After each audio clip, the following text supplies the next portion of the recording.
I rented the photography darkroom till close. What the red light couldn't forgive. I didn't rent the darkroom because I'm nostalgic. I rented it because red light keeps you honest in a way daylight forgives too quickly. The Arts Center leases out the photo lab after midnight if you've ever rescued their temperamental enlarger with a paperclip and optimism. I had. So when I called at 11:20 p.m., the night manager, Lark, sighed, checked a clipboard with the resigned affection of a person who still believes in processes, and said, 1 hour. Chemicals are mixed. Don't touch the timers. And for the love of everything, no trials after 2.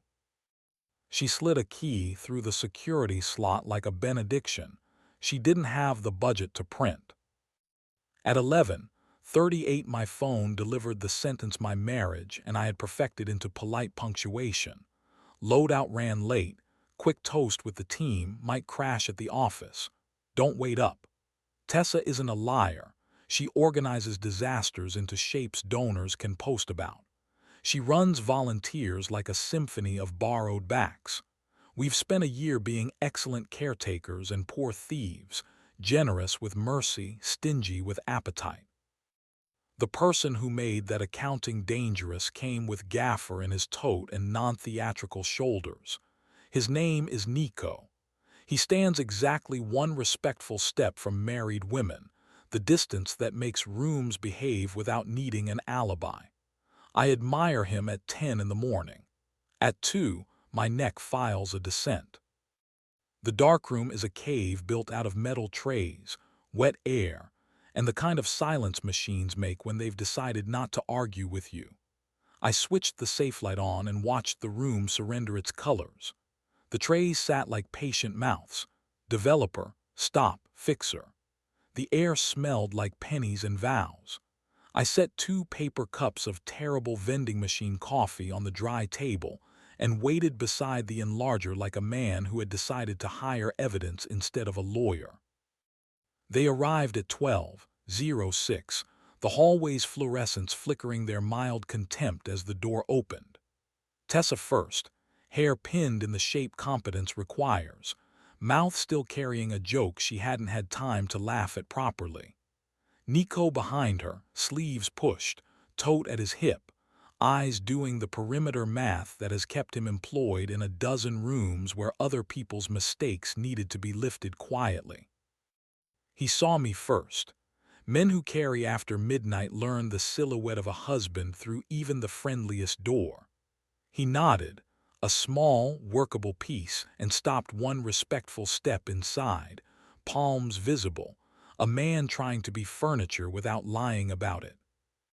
Dark room, Tessa said, soft exasperation hiding under a smile. Of course you would. It's the only room where hanging something up wet is considered progress, I said. Say it. In an elevator, she said, because the universe hates paying writers for new scripts.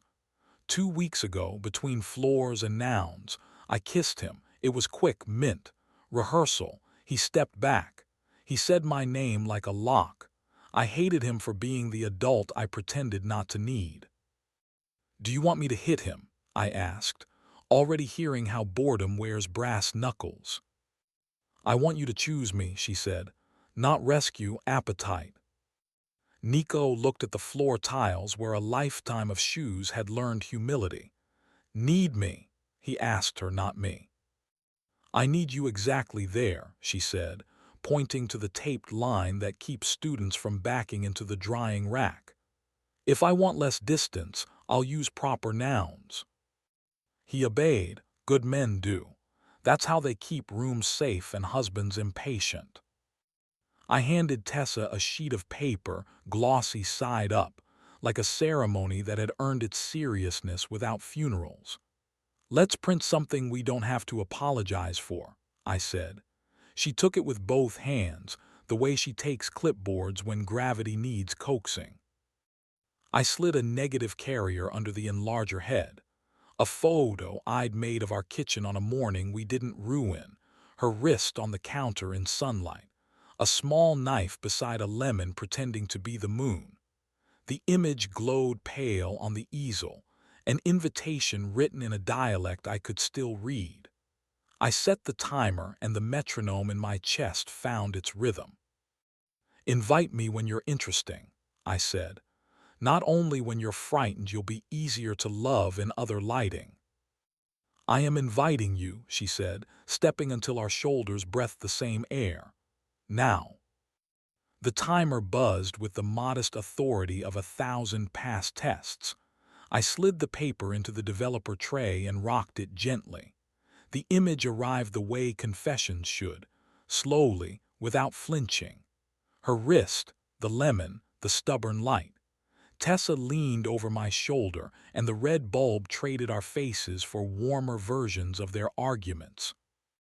I put my hand at the back of her neck and pressed my thumb into the notch I've kept since the apartment where the radiator sang. She closed her eyes like a vote counted publicly. I kissed her, not apology, jurisdiction. She answered like a woman who'd been a plan for 12 hours and needed to be a person for 4 minutes. My other hand slid down along her ribs to her waist where the elastic made its case. I stopped because I prefer the man I wake up as to the man a deposition invents. She took my lower lip between her teeth, brief and deliberate, then laughed into my cheek, the laugh that survives budgets, gossip, February. "Do you still want to hit him?" she asked without breaking distance. "I want to thank him for stepping back," I said, "and I want to owe him nothing else." "That's a budget," she said. "We can live on it." I lifted the paper with tongs and lowered it into the stop bath. The chemistry snapped the light into place with that small, righteous smell that says boundaries aren't only about refusal, they're also how pictures stay. "Tell me the worst thing you almost did," she said. "I sat in a motel parking lot with a key I never used," I said. "Watched numbers on a door try to pronounce my name. Laughed myself back into the car when the night failed the audition. I went to a lobby," she said. "Drank water until the room remembered it was furniture, not plot. I nearly texted you proof because proof looks like love if you don't read it out loud. Then I threw my phone in my bag and chose a door with a red bulb." Behind us, Nico cleared his throat in the polite key. "Loadin' at 9, he said to the floor, not to me. "The van wants 4 backs and 0 speeches." He stayed on his tape mark like a man trying to stay employed by decency. I slid the print into the fixer and we watched permanence arrive, not because we deserved it, but because we'd done the order right. The timer buzzed again, a tiny courthouse with better manners than most. I hung the picture on the line. Drops beaded and fell like apologies that had found honest work. "Do something foolish," Tessa said, "but survivable." I pulled an empty contact sheet and with a grease pencil wrote along the margin the sentence I hadn't been brave enough to say with my mouth all month. "Choose before the elevator does." She took the pencil, wrote on her own palm in reverse for the mirror later. "Appetite, not theater." She held it up to the red light and laughed at the way her hand had learned to read itself backward. I kissed the letters dry and remembered being a body before I was a strategy. We kept our clothes and our lives. We made heat that could walk back through lobbies and not owe anyone new paperwork. The safe light hummed like a witness who didn't need to be sworn in. Outside the door a janitor's cart passed, the wheels telling the quiet truth of work. We printed 2 more frames. Her silhouette framed by the kitchen doorway the night the power went out, my face half in shadow, half in the glow from the open fridge, an accidental confession about how I prefer to be seen. We didn't try for masterpieces. We tried for accuracy. "Do you want to keep working with me?" I asked, finally paying the sentence the dignity of air. "Yes," she said, with the exact mouth she uses to convince a room of strangers to lift something heavy together. "But stop auditioning for the role of the reasonable husband. I'm not hearing for that part." "Understood," I said. I'll apply for appetite. She grinned and kissed my jaw. You're shortlisted. The timer ran out our hour the way a street runs out block numbers. I rinsed the trays, the cheapest absolution chemistry sells, and wiped the counter with a rag that had seen better vows. We turned the safe light off, and for a second the room was honest about how dark can be.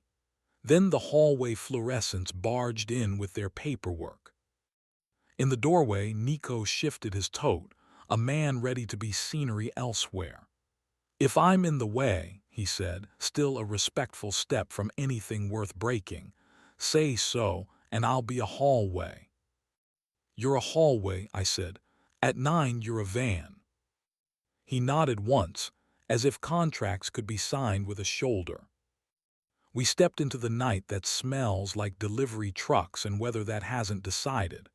The Arts Center's steps do not love ankles.